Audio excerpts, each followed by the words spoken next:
मुजफ्फरपुर से एक रिंकू सिंह है, डीएवी की शिक्षिका है, उनका मैसेज है। ऐसे लगभग 100 लोगों का मैसेज है कि रवीश जी कब राजनीति ज्वाइन कर रहे हैं? अभी आप लोग हैं, देखिए कई लोग पूछते हैं कि ठीक है, तो ये पूछने का आधार क्या है? पूछने का आधार ये है कि ये आदमी तथाकथित रूप से लोकप्रिय है तो इसे राजनीति में आ जाना चाहिए। मुझे लगता है कि राजनीति में किसी को भी जाना चाहिए, मगर इस आधार से नहीं जाना चाहिए। राजनीति में जब जाएं तो आपकी एक मानसिक वैचारिक तैयारी होनी चाहिए कि आप क्या करने जा रहे हैं। इसलिए नहीं कि आप सिनेमा में कोई हिट हो गए हैं, यहाँ ज़्यादातर लोग पसंद करता है और आप राजनीति में चले गए। जहाँ तक मेरा सवाल है, मुझे अभी जो काम कर रहा हूँ उसमें मन बहुत लगता है, ठीक है? हाँ, सही बात। तो मैं इसकी कल्पना नहीं कर पाता हूँ कि इससे अलग होकर मुझे रहने दिया जाएगा। अगर ये रास्ते बंद कर दिए जाएंगे लिखने बोलने के, जैसे कि हिंदी का अखबार मुझे नहीं छापते हैं, हाँ 2014 के पहले बहुत फोन करते थे, मैं पागल हो जाता था कि मैं ही हूँ क्या यहाँ पे बैठा हुआ, आप किसी और से लिखवा ले। अगर आप मेरा सारा रास्ता बंद कर देंगे तो मैं कहीं भी जा सकता हूँ। क्या मेरा पहला चुनाव होगा राजनीति? नहीं। अगर आप कहेंगे कि आप जाना चाहते हैं तो मैं ज़रूर कहूँगा कि आप ज़रूर जाएं, किसी और पार्टी में जाएं। मुझे लगता है कि मैं इस काम को बहुत पसंद करता हूँ। अभी मेरे पास बहुत से ऐसे थीम हैं जिसको लगता है कि हाँ इस पे मुझे करना चाहिए, पब्लिक ओपिनियन में इसको रचना चाहिए, थोड़ा लाना चाहिए, तो मुझे इसमें मज़ा आता है। और हालात वैसे बन जाएंगे तो चले जाएंगे राजनीति में, इसमें क्या है? अक्सर मैं ये नहीं कह रहा हूँ कि मैं नहीं जाता। क्या जनता तैयार है कि यहाँ कोई नया तरीके के लोग चला जाए और फिर आप वहाँ जात पात, शाम को बोतल, दिन में हेलीकॉप्टर, ये सब देख के वोट करने लगे तो फिर क्या नया बदला? तो फिर आप मुझे राजनीति में क्यों बुलाना चाहते हैं? नहीं, उनको लगता है ये कि आप विपक्ष की भूमिका में है, जिस तरीके से आप सरकार पर हमला किया को उसी भूमिका में होना चाहिए था। तो इसलिए अगर नहीं है तो उनको अलग से लगता है, क्योंकि विपक्ष भी इस वक्त थोड़ा सा डर गया है, उसमें साहस नहीं है। उसे लगता है कि एक तो आईटी सेल हो गया और एक इनकम टैक्स डिपार्टमेंट हो गया, तो उससे वो डर जाता है बेचारा वो कि क्या होगा क्या नहीं होगा।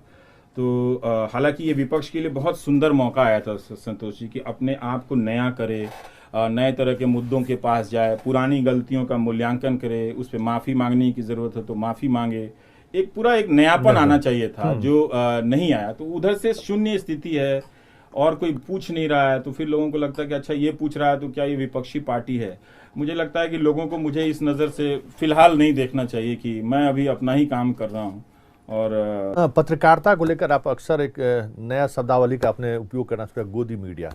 कई मीडिया कर्मियों को भी इसको लेकर आपत्ति है। मीडिया कर्मियों का भी इस तरह का मैसेज आया कि ये जो शब्द का वो उपयोग करते हैं और वो समझ रहे हैं कि किस तरीके का दबाव रहता है हर मीडिया कर्मी में काम करने वाले लोगों के ऊपर, किस राजनीतिक दबाव रहता है। संस्थान का अपना भी एक कहीं न कहीं नेटवर्क है, अपने तरीके से मीडिया हाउस भी खोलते हैं उसी अंदाज को लेकर चीज़ों को देखने को। इस स्थिति में रवीश कुमार जो ये बात करते हैं कि गोदी मीडिया है, या अभी वर्तमान स्थिति में देश के बाहर भी देखिए जिस तरीके ट्रंप से आमना सामना हो रहा है मीडिया कर्मियों का, मीडिया हाउस के साथ आमना सामना है, ये अपने देश में क्यों नहीं हो रहा है? यहाँ पे मीडिया का जो इकोनॉमिक्स है उसको मतलब इस तरीके से हम पत्रकार बिरादरी के लोग ही समझिए या जो लोग इस इंडस्ट्री में लगे हुए लोग हैं वो क्यों नहीं फाइट करने की स्थिति में? जो लगता है जैसे पूरी स्थिति आत्मसमर्पण वाली स्थिति है कि खबर हम चला नहीं सकते हैं, खबर अगर दिखाते हैं तो जिस तरीके से दबाव बनाने की कोशिश होती है। क्या वाकई में मीडिया में इतनी ताकत है आज के समय में कि किसी व्यक्ति के खिलाफ अगर हम खबर चलाते हैं या किसी व्यक्ति के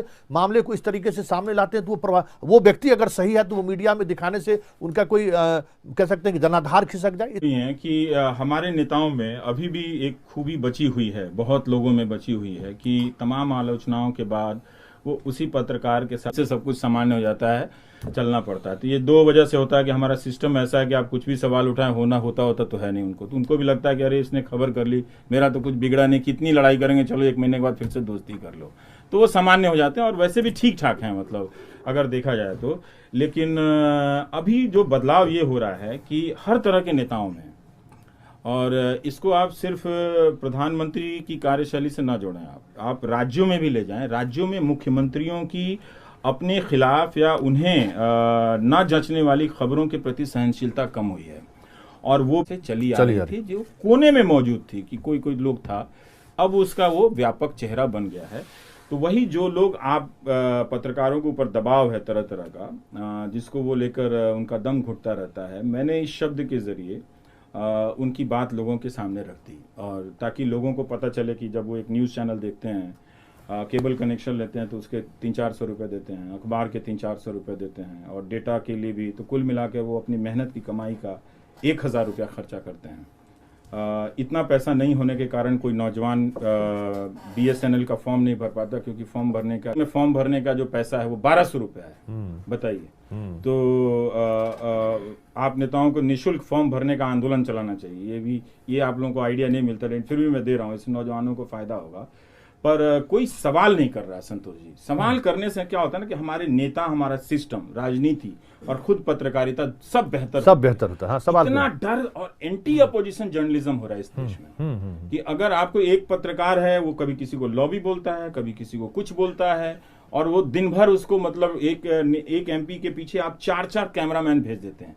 तो ये किसी के लिए भी खराब है। ये अगर पैटर्न बन जाएगा, नेता जो है ना वो बहुत उसका दांव पे लगा रहता है, पूरी जिंदगी मेहनत करता है, और वो ठीक है कि वो चलता रहता है, लेकिन अगर मीडिया पूरा उसके कंट्रोल में आ जाएगा तो एक दिन जो नेता जो है ना वो समझेगा कि अब उससे कोई लड़ने वाला नहीं है, वो भी मर जाएगा, वो भी खत्म हो जाएगा। सही बात। और नेता तभी तक अच्छा लगता है ना जब तक वो जुझारू लगता है। ये तो हमारी पब्लिक की फितरत है। लग रहा है कि हाँ लड़ रहा है, उससे 100 लोग सवाल पूछ रहे हैं, इसको कॉन्टेस्ट है, फिर लोग उसके साथ जाते हैं तो हाँ यार इसका आइडिया अच्छा है, जैसे जाके पसंद करते हैं। जैसे गुजरात में लगा कि हाँ लोग लड़ रहे हैं, तो अच्छा लगा।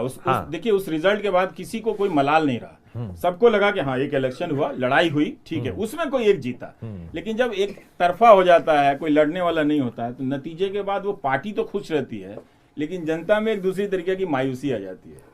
हमारे साथ निखिल मंडल जी है, जदयू। वैसे मैं प्रवक्ता के नाते नहीं सवाल कर रहा हूं, लेकिन जो हाल फिलहाल के दिनों में लगातार जो मैं आपका भी शो देखा करता हूं, काफ़ी कहा जा सकता है कि बड़ा प्रशंसक भी हूं मैं, लेकिन लगातार ये देखा जा रहा है कि आपके प्रोग्राम में रवीश कुमार वर्सेस नरेंद्र मोदी करने का प्रयास है कि कहीं ना कहीं इससे आपकी क्रेडिबिलिटी में कहीं ना कहीं कमजोरी आ रही है या कमी आ रही है। और दूसरी बात, जो लगातार आप मोदी जी के खिलाफ अगर बात करते हैं या इशू निकालते हैं, ठीक है, it's totally up to you कि आप उसे क्या शब्द दें, तो आप क्या ये नहीं मानते हैं कि उन्हें मैंडेट को लगातार विजय अगर प्राप्त कर रहे हैं? जी ठीक है, जनादेश उन्हें, जनता और उनके बीच का संबंध है, ठीक। और मैं सारा प्रोग्राम वैसे नहीं करता। देखिए ये धारणा बनाई गई है, इस धारणे में आप कहते हैं मैं भी अपने दर्शकों के संपर्क में रहता हूँ, काफी सक्रिय संपर्क में रहता हूँ। जैसे मैं 27 दिनों तक देश के विश्वविद्यालयों पर सीरीज करता हूँ कि नरेंद्र मोदी विरोधी कैसे हो गया। लेकिन एक चीज मैं जोड़ दूंगा साथ में कि जितने एंटी नहीं, बीजेपी के भी लोग बहुत सारे पसंद करते हैं। अभी मैंने नौकरियों की सीरीज की तो बहुत सारे लोगों ने कहा कि हाँ मैं संघी हूँ, लिखा है मेरे पास, स्क्रीनशॉट है, संघी। तो ये क्यों है, इस कर रहा हूँ। आप कहेंगे आप पहले क्यों नहीं किए, इसका जवाब है मेरे पास। पहले सचमुच में ऐसी खबरें, जब मैं बड़ा हो रहा था तो मैं सोचता था ये पीछे किनारे की खबरें हैं कि BPSC 4 साल तक इम्तहान नहीं ले रही है, UPPSC में कोई वैकेंसी नहीं निकला। इतने अनुभव के बाद एक दिन स्ट्राइक किया कि ये तो वाकई बहुत बड़ी स्टोरी है कि इतने नौजवानों के साथ धोखा हो रहा है और हम इसे साइडलाइन की स्टोरी समझते हैं। तो ये मुझे अभी समझ में आई है। तो अब मैं इसका क्या करूं कि मैं इस तरह की स्टोरी 20 साल पहले नहीं करता था। तो आप अगर मेरे हर काम को उस फ्रेम में लेके जाएंगे तो बहुत गलत होगा ना। अब अगर गौ रक्षक के नाम पे अगर आप किसी को मार देंगे, और वो स्टोरी मैं कर रहा हूं, अगर आप उसको कहें कि वो नरेंद्र मोदी का विरोधी है तो वो जस्टिस नहीं है। अगर कुछ लोग झुंड बना के उदयपुर की अदालत के छत पर भगवा नहीं है, बल्कि वो नरेंद्र मोदी से पूछने वाली स्टोरी है कि भाई आपने नया इंडिया बोला था, आप बोलते ही नहीं है, रमनंदन जी। तो वो जस्टिस नहीं है एक तरह से कि उसमें। हाँ, अभी ये हुआ है कि 19-20 राज्यों में चारों तरफ भाजपा है, तो आपको लगता अब कहाँ जाएं हम, बताइए। अब हम बंगाल चले जाएं अपने आप को, ये तो ठीक नहीं है ना। तो मैं वास्को डी गामा की तरह मैं संतुलन के लिए जहाज लेके लौटू तो घर ही नहीं लौट पाऊंगा ना फिर। अब या तो आप बंगाल जाइए नहीं तो केरल जाइए बैलेंस करने के लिए। हर जगह तो उन्हीं की सरकार है, तो कहाँ बचे।